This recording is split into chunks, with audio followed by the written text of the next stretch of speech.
Kain muna tayo ngayon ng cold noodles.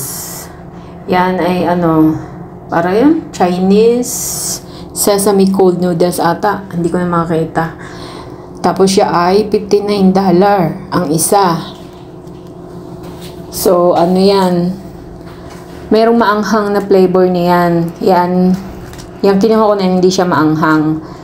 Ang packaging niya, yung ganyang kulay, yung ibabaw. Kasi yung maanghang niyan, yung kulay pula ang packaging.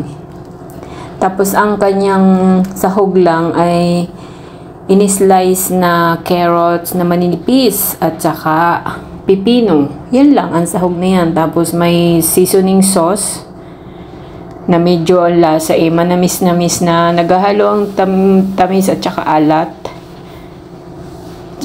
At saka yung sesame paste. Yan. Kapag yung spicy ang kinuha ninyo, yung sesame paste maanghang. Kasama na yung doon, yung chili sauce sa sesame paste. So, pag ganyan ang pagkain, kasi yan, pang madalian na pagkain, mabibili mo sa 7-Eleven. Medyo kukunti lang yung mga foreigner na dyan sa pagkain na yan. Hindi nila type. So, syempre, mga Taiwanese, talagang staple food nila yung mga ganyang pagkain. Kaya okay lang sa kanila. Kasi yung noodles na yan, mas gusto pa ng mga Taiwanese yan, yung malamig na malamig.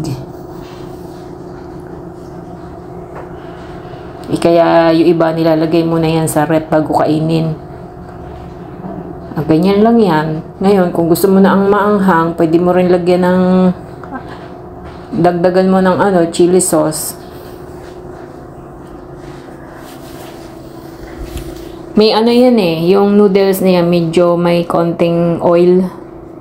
Yan yung Mickey talaga. O diba mga Pilipino, hindi naman sila dyan sa mga ganyang pagkain. Talagang ang nila ilulutuin at yan ang perfect na kaulam niyan. Pag ako kumakain niyan, yan ang aking kapartner, yung ginagawa kong luya na nakababad sa honey at saka sa suka.